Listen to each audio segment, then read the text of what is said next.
did yesterday afternoon, well, not afternoon, more like over my lunch break, was finish the Mhm. love hypothesis, which is why for the first week in I don't know how long, we actually have a book to talk about today. And we are live. I know, Yay! I'm so excited. Can you tell?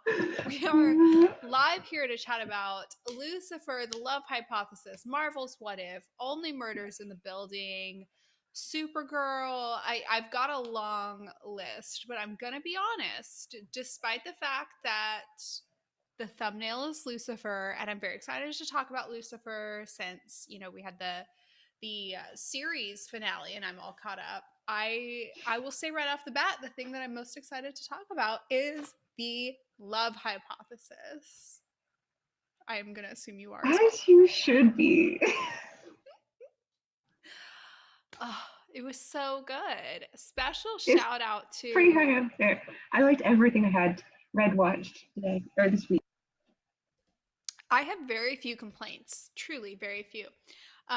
Shout out to Kate, to Steph, to I don't know how many people told me to read this book. They were right. It was excellent. Enjoyed every moment of it. But do you think we should kick this off, maybe working backwards through our title? Should we kick this off with Marvel's What If and just get a good few minutes in there about this because it accelerated this week. Thoughts? You glitched out. You are referring to What If, correct? Yeah, what did I say? I just couldn't hear you. The audio glitched for a second. Just making sure. Oh, okay. I thought like literally Yeah. my existence in the Matrix glitched and I referred to it as like I don't know, I make mean, up it some could other have. bullshit. That could be the answer. DC's As If. That was Yeah. not funny, but you should laugh Okay. anyways. But yes. As if. Carrie in the chat says, "Hey ladies, I've only watched Stargirl and Supergirl this week. um, When you talk what if, give me a signal so I can step out. We're going to do what if, and we're going to stop our what if discussion in 10 minutes flat because I want to talk about everything else this week. So 8:23 exactly, Carrie, is when you're going to want to unmute or she's making navigate back. bold claims, Carrie. 8:23 exactly. Okay. So I can Okay. totally follow a schedule, Kate. I'm so good at scheduling and timekeeping. It's like Mm-hmm. it's one of my special skills. Okay. Kate, what did you think Everybody, don't of let her confidence deceive you. yeah, I am really good at putting on a false sense of I confidence. Whatever the opposite of imposter syndrome is, I have that in certain situations. Most of them. Kate, tell us what you thought about the Watcher entering Marvel's What If as a meaningful player this episode. you know, it continues to be like, okay, we have the Watcher. How is he different than the other guy from Loki?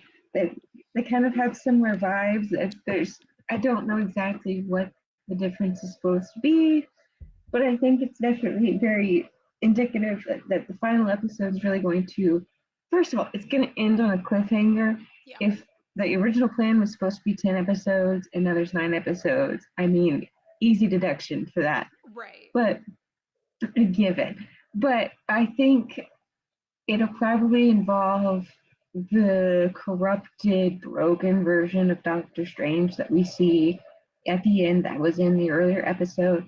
And we'll see other people come together and try to fix and restore the multiverse. I would assume that what happened in this episode is actually just like a mild precursor to what actually happened last episode. So Mm-hmm. we see Ultron basically fight Watcher and then immediately start taking over all the other multiverses. So he walks into the multiverse where Loki's an only child, and that's how we start to tie everything together. Is we'll probably start to see bits like scenes from the other episodes that are going to be clipped together with uh, Ultron kind of using this what if platform Hmm. as a way to do the more like visually spectacular and kind of almost narratively kind of not impossible, but more it would be more confusing and more narratively dense if you were going to do it in the movie. You'd have to explain it more. There'd have to be more events and stuff. With the cartoon, you get a lot more of just like there's a lot more hand waving that naturally comes with the cartoon. Um, so I I find it guess easier they're as the trying to viewer to sort of suspend disbelief within a cartoon as well. Like, obviously, within a live action show where there's CGI, you're supposed to just sort of believe, powers exist, whatever. But as a viewer, I can suspend disbelief a little easier in an animated medium. I do tend to be a lot less engaged in an animated medium, however, just me personally. So there's a bit of a trade off there. yeah, but I think what a lot of what they're trying to do is they're trying to take the ideas that they have that are the more spectacular or harder to convey in movie format and get those out in this so that way we can explore the more like emotionally in-depth portions in the Superman or the Spider-Man, sorry, not Superman, Spider-Man movie coming up and in Multiverse of Madness and whatever other movies that those to end up influencing. I think that's kind of where they're going with this. Like I was saying, but there's some chunk of it that I still don't quite get because I don't watch all the movies. So I'm kind of just, or I have watched all the movies. I just don't really engage that well in all the other movies because I did find myself 99% of this episode, even though it had really nothing to do with it. The 5 minutes that we were in the original timeline, my brain was Yes. like, "Where's Wanda? Yes. You know she was here. You know Right. she could have done something, She and you're was telling me she just was not here. here? She was here. There are scenes that she should have been here that they didn't even animate her But body consider, had into. she been there under these circumstances, it almost kicks off a similar premise to what is going to happen with Multiverse of Madness, but animated. Yes. Yeah, I mean, I think if they did include her in that point, it would have kind of done okay, hey, this is multiverse of madness, but just earlier. Yeah. But I'm a one track mind and a one trick pony. So where's Wanda? You That's know, super fair. And I think that's kind I of the delight of a show like this is you never know when certain characters may or may not arrive, which is really fun. Like at the end, you have Doctor Strange popping up and going into this episode. I mean, I'm sure there's people that are super spoiled on this, but I'm not because you know, theoretically I don't care about Marvel, so I'm unspoiled. And seeing certain characters pop up, like if that was your favorite character, like I was thrilled that Black Widow was heavily a part of this episode, for example. There's always these moments where they can pop up, whereas in the movie that would never happen. I don't, you know what I'm saying? yeah, yeah. Random thought though, like the voiceovers for the characters that have different voice actors from the movies, each time that they come up in the cartoon, they become more and more like the voice sounds more and more like the original actor to me. It's Yeah. something I noticed this episode. I don't know why, but it just sounds better this time than the first time that they had Black Widow in it. You But know, yeah, I speaking agree. of the voiceover actors, I don't know if you've ever Go seen this. ahead. Okay, so well, let me back up and see. Have you seen the latest BBC Sherlock where Benedict Cumberbatch plays Sherlock? I have not watched the show, but I am familiar. Gotcha. Okay. I watched the show and it is an understatement to say I had a ship on that show. It was a hopeless ship. Like, I do have a whole English degree and I do know better than to ship Sherlock Holmes with anybody. Like, I'm not crazy, okay? Nonetheless, I really liked Sherlock and Molly. I know, boo, hiss. It was moderately unpopular. You're all wrong and I'm right. So, The actors who played, I promise this ties back to this, Kate. I promise. Stay with me. The actors who played Sherlock and Molly, obviously Benedict Cumberbatch for Sherlock, and Louise like Peasley or whatever her last name is for Molly, they did this cute little thing. They were really good friends. It was adorable. It's like everything you want in like the cast who plays your ship. Like they really like rooted for their ship. It was adorable, right? They did this little thing, like a readers theater type of thing for, I don't know what it was. I think it was like a fairly small little festival where they read love letters that were written between like some World War II soldier and his like fiance or something like that. I think she was like a nurse. I don't really remember. Like I watched it, but I was only watching it for shippy content. Like I did not care about the actual like historical precedent. I'm so sorry. You'll all be shocked to learn in that particular situation, I was like, these two are really good at voice work because they're doing, voice work. Like they're live there on stage doing it, but they're doing readers theater. And a lot of times when you have readers theater where you have like a celebrity person doing it, they're not actually that good. Like they read it more like it's like a table cold read type of thing. They're not like doing voice work. All of this to tie back, there are some characters where when they have somebody else playing the voice, the person they have playing the voice may actually be better than the original character at voice work. You know what I mean? Like they may not be Mhm. great at perfectly mimicking that character's voice, but when you're doing voice work, it's almost a different talent set than doing full live action. Like there's certain stuff you got to capture, and they've obviously got like talent, like it's Marvel, they've got talented voice actors. But I'm very happy that they have actual Benedict Cumberbatch doing Doctor Strange. Number one, I'm not sure they would be able to get somebody too perfectly to match his voice. He has a somewhat unique voice, I'd say. But two, he's actually very good at voice work in this. I know he has a tiny part in this episode, but it's just something I wanted to mention, and it gave me an excuse to mention an old ship that nobody cares about. That's all fair. Um, but yeah, on the account of what if, I guess we'll just have to see. And then for Carrie's benefit, I don't know what the killer bunny's gonna do. We'll have to see, I guess. I can't believe the zombies came back this episode. Aren't you glad? Oh my gosh, everybody's dead, and it just was a black screen for 30 minutes. The whole What? I can't believe in place of What If they just released an entire WandaVision episode never before seen. Okay. don't don't give me false hope. We're messing with Carrie here. they they released a whole animated WandaVision episode. I wish they would. Anyways, we will take Premonition animated. we will take a sharp turn, a sharp left turn, a sharp right turn, who knows? And I'll just shove a little buffer in here and I will very briefly go over some thoughts on Lucifer. Now, Kate, remind me, and I think I asked you about this fairly recently actually, but you have not watched any Lucifer, is that right? I am familiar, but I didn't watch it. No. Okay. So the kind of what I wrapped up this week was the Lucifer series finale, not season finale, on Netflix. And this is not a show I'd like necessarily recommend for you or really feel like you'd enjoy that much. Like there's a good ship and the ship gets trope and content and whatever.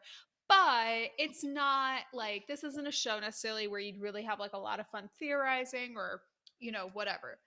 This finale, though, was one where I was like, I really wish Kate watched this because I need her to explain this to me. The finale made no sense. And I'm going to explain it, and I might explain it badly. And I'm not explaining the whole episode, don't worry. It's just one little part. So here's the premise you have an angel slash devil is the same thing in this universe. There's no difference. It's like a supernatural being. If you're good, you're an angel. If you're bad, you're a devil. But you can, either one can be either at any time. Okay. So Lucifer, Morningstar, is a fallen angel, right? Okay. We're all familiar. In this show, based on the fact that they made it 6 seasons, they have already established the premise of like you can have half angel, half human babies, right? And the ship, I know I'm spoiling this for you, but it's for a good cause. So you can explain this to me and make it make sense. The main ship is a human, Chloe, and Lucifer Morningstar, an angel. Okay. And his brother, Amenadiel, who eventually like becomes God at the end of this, has in earlier seasons a son with a human. Okay. And in that they've established that like a half angel or whatever can have wings and sometimes has special powers, but it's kind of all like hand wavy science. You don't really know. Okay, so in this, they pull a Barry Allen Flash situation and have their daughter from the future come back and find them, not for any real purpose, but just because she's mad at Lucifer for leaving. She never met Lucifer, her father, her entire life. She's mad at him for leaving her entire life. Her mom, Chloe, had to work so hard, and Lucifer was never there for anything, was never there to back her up. And what made her maddest is her mom was dying of like natural old age after like a long fulfilled life, like not after of anything weird. Her mom is dying in the future, and Lucifer doesn't even show up for that. So the daughter is pissed. Okay. So she travels back in time to find them. And there's this whole thing where she's mad at Lucifer. They can't figure out why he left, whatever, like why he left Earth. But her mom never like talks bad about him in the future. Then, like, some random bad guy who literally makes no sense in this, but that's not even the annoying part, kidnaps the daughter from the future. And by the way, this happens after Chloe finds out she's pregnant with said daughter. Okay. So Chloe is already pregnant with said daughter from the future. Some bad guy kills her, or bad guy kidnaps the future daughter, whatever. Lucifer and Chloe save her, whatever. And Lucifer determines his calling is that he is going to go to essentially what is hell, but it's like purgatory in this show, and like convince people to let go of their own guilt so that they can leave purgatory and like go to their own heaven. Like the whole framework is like you're basically in your own personal hell until you basically like self actualize, forgive yourself, whatever, and then you go to heaven. Like that's the framework. I don't question the theology. That doesn't make sense. That's not going to frustrate me because I don't need them to like, match my morals or ethics anyways. It's a show. But when he discovers like that's going to be his calling, it's not a big deal because they already established that you can travel between heaven, hell, earth easily. And his brother is doing exactly that. Like his brother is traveling between heaven and earth and like being God and also coming to earth and like being a dad and being present, whatever. It's essentially the same thing as like a day job. Okay. It's like a commute, right? So when Lucifer's like, I can go to hell, whatever, and come back, his daughter's like, you have to go and never come back because I can't have my life changed by you being in it. Otherwise, you never know. Like when this comes back around, I might not travel back to the future, and you might not save my life. And he's like, and everybody just like accepts this as making sense. I've never felt dumber in my life. Like I literally like kept thinking through this logic, trying to make it fucking make sense. I'm so sorry about my language, but I felt so dumb. Anyways, so that's what he does. He just like goes to hell and like does like therapy sessions with people and never comes back to Earth when there's nothing preventing him from coming back to Earth. I don't understand it. Like there's something in the physics of this finale that just completely went over my head. Not even in just the physics of that, because there's hand waving with science, like time travel anyway in physics. I mean, we're not going to go to the mass conservation of it all. She came back with the express purpose of like giving him a piece of her mind, Right. with the implied intention of, hey, do something different. Right. And then her end up telling him not to do anything different. Right. She's like, we What? can't change the future because if we change the future, it might like do what I'm like, what? Mm, I can't. But it just didn't make any sense because fundamentally, like the whole thing, like the final third of the Okay, seat. in the timeline is when your show is ending. Sorry, there's like a delay, so I thought I was interrupting you. Continue. Oh, I was just saying, this is the time you're allowed to pull a Barry Allen. It's your your series finale when there's no repercussions of your time traveling actions other than beneficial ones. So when your future daughter comes back in time and tells you, "Hey, you were a terrible father," but then she changes her mind and was like, "But no, no, no, you have to stay a terrible father." That is your opportunity to make a decision not to be a terrible father, and because this is where the physics of it all exists. Once you start being a non-terrible father, a present father, hey, guess what? The one that came back in time no longer exists. She Right. can't come back and tell you not to go back. Exactly. And once you stop being a terrible father and like you're there, whatever, then like first of all, it's like it's as if they created some weird like time loop situation without explaining the physics of time loop. I Secondly, like mean, it if is a he were time to paradox, right, but if he it's a were to be time travel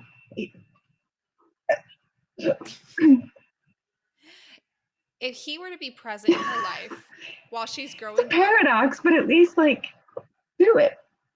right. If he were to be present in her life while she was growing up, then she would not be like an angry young adult traveling back in time. Therefore, she would not get kidnapped by random French villain and nearly die and they save her life. Like she wouldn't do that. So it just doesn't make sense. Like fundamentally from a plot perspective, I can't even make it make sense.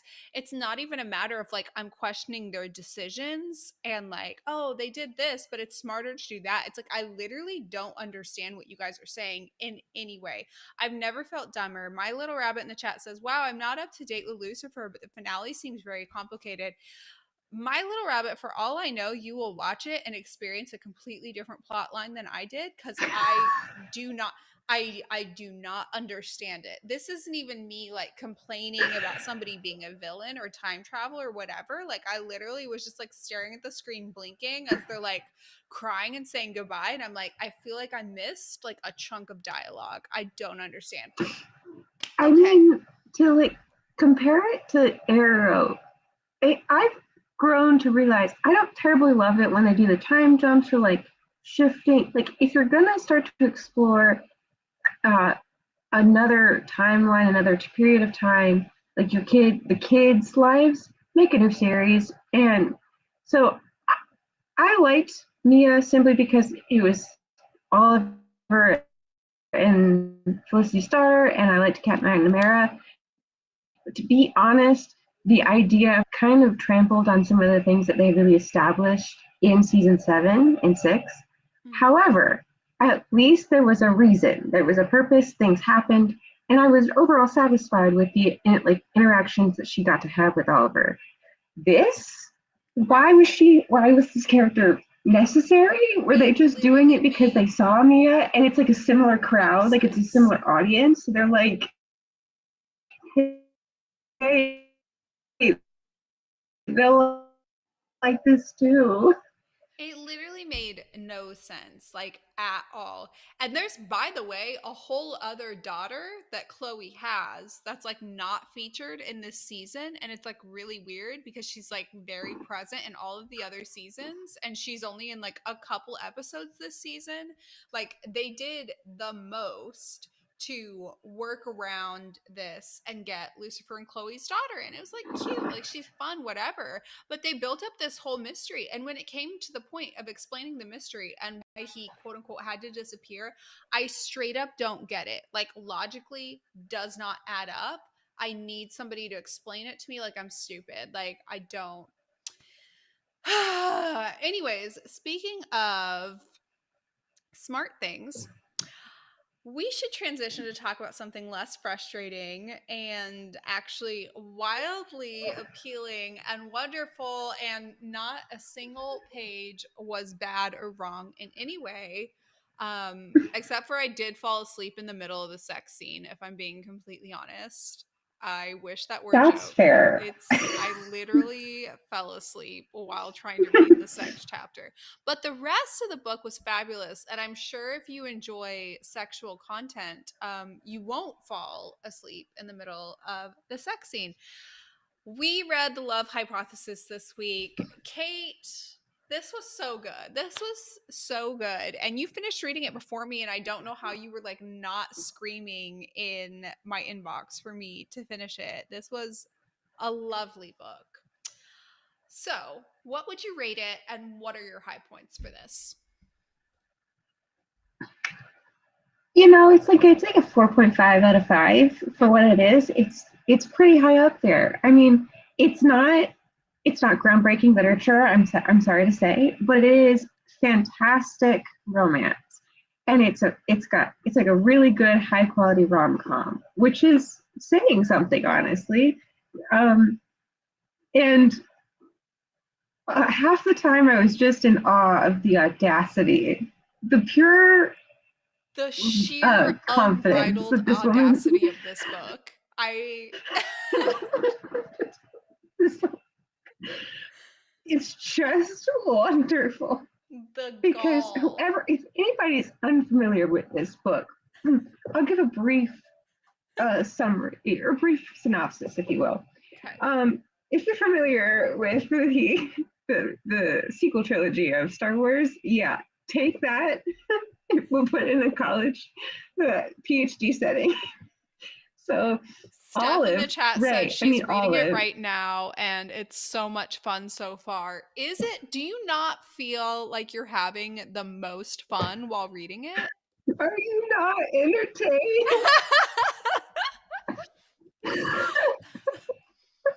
The I audacity of it, including the it, word Jedi in the summary of this book, the audacity yes, of it, naming the main character Adam, the audacity of the cover art being so blatantly Raylo fan art. this Like, thing. I was like,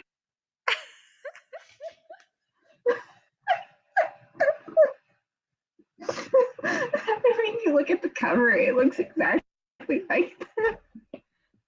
to the point where like if you look at her hair on the cover, Kate, you know how she's got like the little bun and the way they Yeah, kind of shape the hair around it, that it kind of almost looks looks like like two buns. yeah, it kind of looks like the triple Yeah, bun situation that Ray has.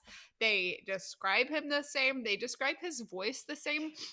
It was really interesting to me how like at multiple times in the book they're trying to describe like his voice quality and the way he pronounces things or whatever, and I think they like had him sort of like he grew up partially in the Netherlands, whatever. Which okay, I'm gonna be a slight linguistics nerd here. So the actor who plays Kylo Ben Solo grew up in an area of the US where he would like pronounce A's and stuff like that like a certain way. It's considered like a flat A. And if somebody has spent time in like Dutch speaking places and they pick up like a tiny accent from that, they sometimes pick up the same vowel pronunciation. Like the way they have thought through every possible way they can try to tell you that this is exactly the same thing, like no change whatsoever. If you contrast, I hate this contrast, but I'm going to make this contrast. If you contrast it with like 50 Shades of Grey as compared to Twilight, because 50 Shades of Grey started out as Twilight fan fiction, they changed some stuff about the characters. They changed some physical appearance. They changed some descriptions. This does not. I love it. the only thing it changed that I noticed was they made Luke Skywalker. I don't know. You could argue that I can't tell if her doctor advisor was supposed to be Luke or Leia, but honestly, I think it's supposed to be kind of either or. Both, yeah. But other than yeah, both. But yeah, other than that, I'm like, yeah, everybody is the exact same. And honestly, like the description of why this doctor is behaving that way more fits with Luke, which is the only reason I point that one difference out. Mm-hmm. That's it.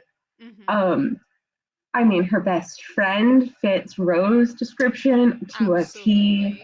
Absolutely. The Malcolm is Finn. I mean, it the the amount that it was on the nose every Yes. time they would introduce somebody new or like describe somebody, I was laughing. I was like, oh, we are doing this.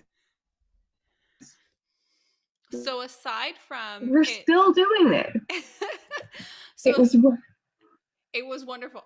And I apologize for interrupting you, but there's a delay. So like I just kind of wait for a glitch and start it's talking. a So massive delay. Don't worry about it. yeah, it's ridiculous.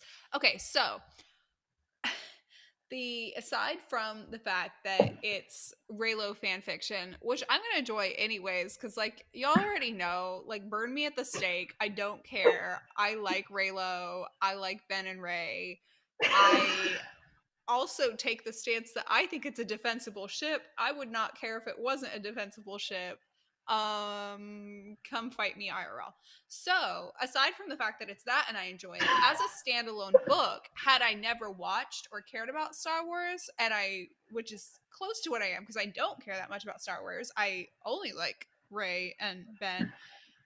I would find this to be a very enjoyable rom com. I loved the setting. I loved the little toss ins of like women in STEM. I loved the unbridled tropes. I loved the comments about, like rom com little, expected bits like I like there'll only be the one two bed. beds part. The Yes! That bed. was They get there and that was the part I was texting you. I was like, you'll know it when you see it. Yes.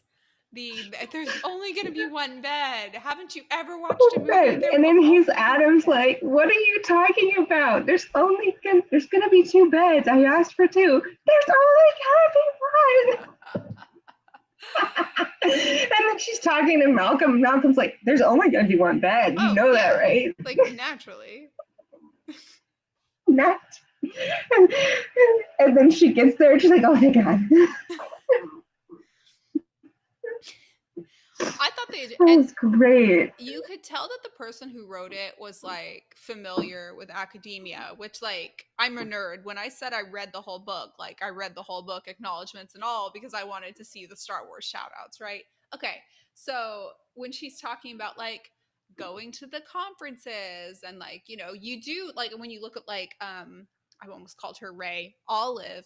When you looked at like Olive's friends and how they like, they're all like teaming up to like find a place to like share a room with each other. Like her friends were sharing rooms and stuff with each other to like split costs and all that sort of stuff and like getting the cheapest flights, whatever. Like, as somebody very familiar in academia, like definitely been there, definitely shoved like three people into one crappy room and carpooled or got the cheapest flight to whatever during like broke grad school days. Like it was very familiar with the environment it was writing about, that made it very seamless, that made it very like kind of believable in a bunch of settings that were like wildly unbelievable and not meant to be believable. There was still like a level of like kind of tying it down to earth. And while the characters themselves are like absolutely Star Wars replications, the setting did not like overly shove like Star Wars storylines in your face. He was not part of like a government takeover. They didn't mention stars and galaxies and lightsabers every 2 seconds. Like it was in true fan fiction form, an alternate universe placement of these humans, which I loved. Yeah, I mean, especially since they went for a PhD setting, it was more like biomedical rather than like physics. Yeah. I would have been more at home in the physics section, but I do know a good amount of chemistry, and it was nice to be able to read it and tell like I know that the person that wrote this knows what they're talking about, but I, as a person who's like mildly proficient at chemistry, doesn't feel like I've been left in the dust either. So that was it really balanced how academic the language was for like a person who is in academics but is not in that specific field. I felt pretty comfortable reading it. Legit and well written, and we have talked about how cheesy it is and how like how clearly they're referencing certain characters. But I will say, I mean, in the past 2 years, we both have read several romance novels, and we've discussed them here. This honestly probably has the best full arc story Yeah. um, of any modern romance novel that we've read. Mm-hmm. It's got things in it too that are really good about like developing her character and his character outside of the romance. Not his character as much because it's not from his perspective, but you still get to see development from both of them that's not necessarily connected to their romance, which is always something I enjoy in a romance novel, because it makes me care about the people that are in the romance rather than just two figures meeting in the dead of night. I Yeah. don't know why I made it out like that. Yeah. They gave her, a real female friendship, and she talked to her real female friend about, the women in STEM groups, and specifically groups for BIPOC women in STEM. And it didn't feel like tokenism. It didn't feel like, let's take a commercial break from this romance to attempt to pass the Bechdel test. Like, it really felt like nicely integrated. It gave characters voice. And they also, I'm going to be honest, and I'm going to sound terrible, but like, here I am. When it, in the first, you know, 10th of the book or whatever, when you first see that she's like studying, to find a early detection for pancreatic cancer, and she's emailing, other labs because she needs access to better equipment and she wants to, you know, spend a year there. I'm going to be honest, when that first came up, I was like, they're going to try to add a story to this, aren't they? I'm here for a romance. Like, they're going to try to put like a case of the week type of situation. I'm so sorry. Like, that's just not what I'm here for. I did like I was involved in her, journey, and I enjoyed whatever, but it was a happy medium of A, I cared about her story and it was well integrated into the romance. But B, they didn't overload the book with other stories. Like, they stayed to their fan fiction roots. Like, you had a bit where they're moving her character forward and explaining what she's doing and giving her motive and whatever. But they didn't shove in like these big chapters with long segments of non-romance. The romance was always there. You did not have to read too far for it. You did not have to sludge through pancreatic cancer research to get there. And I really appreciated that. More power to the real life researchers, but I did not want the book overloaded with that, and I felt very catered to.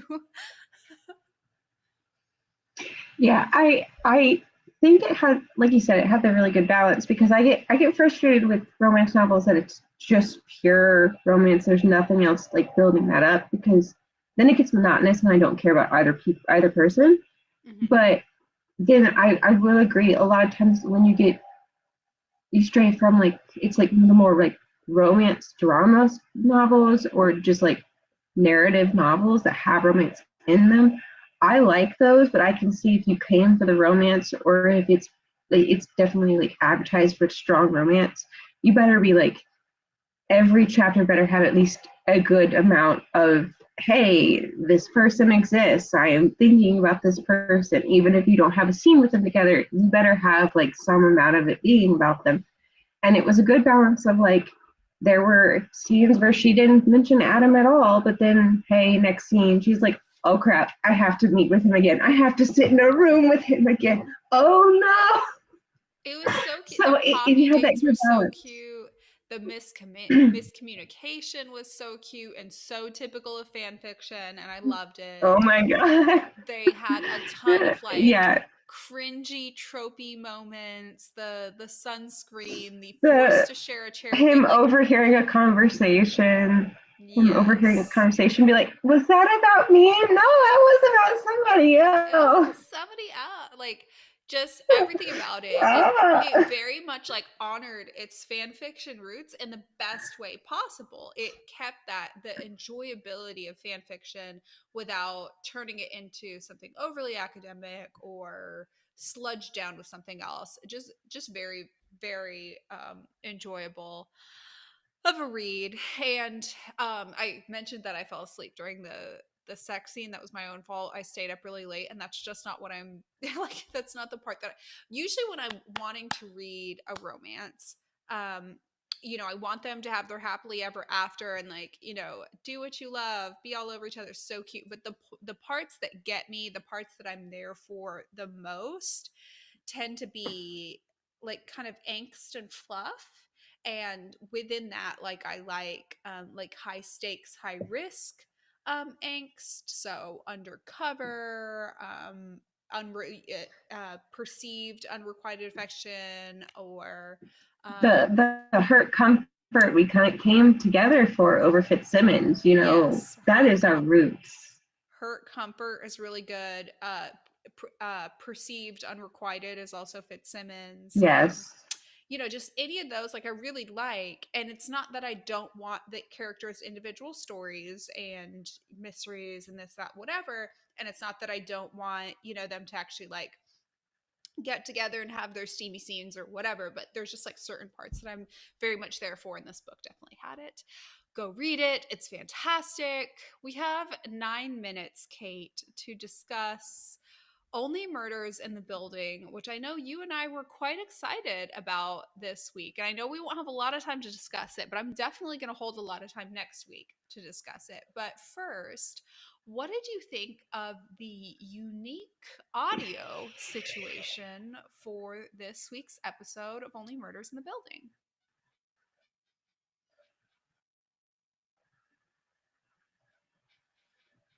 Isn't it strange that the episode most backstory and information is the episode that has no audible dialogue? Right, Isn't that something? right. It's just, I loved that concept. I loved that, and I especially even liked attention to detail that if it was a scene in Theo's perspective, you didn't hear anything except like the background music that was added in. You don't hear a door slam, you don't hear cars, you don't hear people. But you hear it in like Mabel's perspective or anybody else. They were all scenes that you could justify by like them sneaking around or like they had to be quiet or texting or anything like that. So they weren't talking to each other. So you could hear the text tones, you could still hear doors close, but there was still no audible dialogue until that very last line at the end. And I think that was a really cool concept. And because it was only a 30-minute episode, they really were able to pull that off and stretch it to its limit about Mm-hmm. how you could do that. And because they used sign language, they still had like dialogue that you would read and you would get all this information from. And basically, because it was adding this extra perspective to the initial murder, the death of I keep forgetting Zoe, the death of Zoe, um, it kind of fills in so many other gaps to where we are now. It still doesn't tell us completely who killed Tim, but it gave so much more backstory about who who Demas is and everybody else in the story, all these players are and where they're going. And now we understand why, like we had some inkling as to why Tim was so obsessed with that ring, but now we have a very clear direct connection as to why Tim was so obsessed with getting that ring back. Yeah, I loved it as well. I thought it was really well done. It was really interesting. It definitely grabs you right from the beginning. It gets you to empathize with characters very quickly. Um, and when they had characters signing on screen and the like captions, it was always so thoughtfully paced to where you can definitely like watch characters and read their dialogue at the same time. So whether you are like watching their face and hands, if you can actually read ASL, I cannot. I I took 2 years of SE, signing exact English, as an adult, and I learned some SE, signing exact English, as a kid. I am not good, but I can sometimes follow along when people finger spell, and I can sometimes recognize a couple signs here and there. But like it was always, you can tell they had consultants on there pacing it to make sure there was readability and watchability at the same time. The pacing of that was really quite nice. I also have actual captions on in addition to the subtitles because, well, Kate will not be shocked to know because she has spent time with me in public spaces that are loud. I have really, really, really bad hearing. I'm not, again, can't can't sign, and I'm not deaf. I just have truly terrible hearing, like the hearing of an old woman. Therefore, I have captions on all the time. Otherwise, I have no idea what any of y'all are saying. So, with this episode, if you have the actual captions on in addition to the subtitles, then when you're going through scenes that are would appear to be silent, if you actually jack up the audio in your ear, which I don't recommend, it's just going to make your hearing worse if you're anything like me, you can hear some muffled noises, and the subtitles will also tell you muffled, like muffled music in the background or muffled shuffling in the background. They made it to where he's not like perfectly fully deaf, but that he can hear like slight, super, super muffled sounds, which is extremely realistic. There's kind of a spectrum of like deafness and hearing issues, and they put Yeah. him in a kind of like a um, I don't know what to say, like related, but he's in a common situation where somebody has lost all but maybe like 2% of their hearing or something like that. You can just tell that they've got people involved who actually like knew what they were talking about here and knew what they were doing in this representation and made it very believable, very good, furthered the story. I gasped at the killing of Zoe. This was an excellent episode. Yeah, it was also interesting because for it to be such a like comedic show, there are times where there is suspense in the other episodes, but with this sound space specifically, the tension in those two specific scenes, I'm sure you know which was the Zoe death and the first scene with his dad Yeah. when he's a kid. The tension in both of those scenes was so much higher than anything else I've seen in this show Mm-hmm. because of how attentive to detail they were with the music and how much you relied on watching the expressions of people and like the physicality rather than the dialogue, what they're actually saying to each other. It really sent home, hey, these are really specific and important moments. You should be freaked out. It was really, really well done. It made me excited for like this show to get a second season because I feel like given more seasons, they'll be able to pull like more like quote unquote special episodes, like one-off episodes where they do really unique, cool things. And they've set themselves up showing they can do stuff like this. The episode where the bassoon player and what's his name of the two older gentlemen kind of like hit it off, and it kind of like leads up to their date was similar, where there was like music involved in this kind of weirdly specific intentional way that was unique to that one episode. And there are other kind of standalone elements to certain episodes which I really enjoyed. I'm excited. I will be sad when the finale puts an end to this first season, but I'm glad that that won't be the end of it. Yes. Still not quite off of the it could be Oscar's dad. We still have 3 more episodes, so that's kind of informing that theory. Yes. But hey, real I think to be honest, this is definitely one of those more shows where you're supposed to watch for the enjoyment and the ride rather than the theorizing. I don't think that I feel like there's a good chunk of information that we're still missing that you couldn't have figured out by just watching. I agree. I don't think they are necessarily misleading us. I just think that there's a lot we don't know. Steph in the chat, referring back to our conversation of the love hypothesis, says, I like angst and fluff so much too. I'm glad we are on the same page, Steph. You will love this book, and we want to hear what you thought once you have finished it, or just send us chapter by chapter live updates as well. That is acceptable.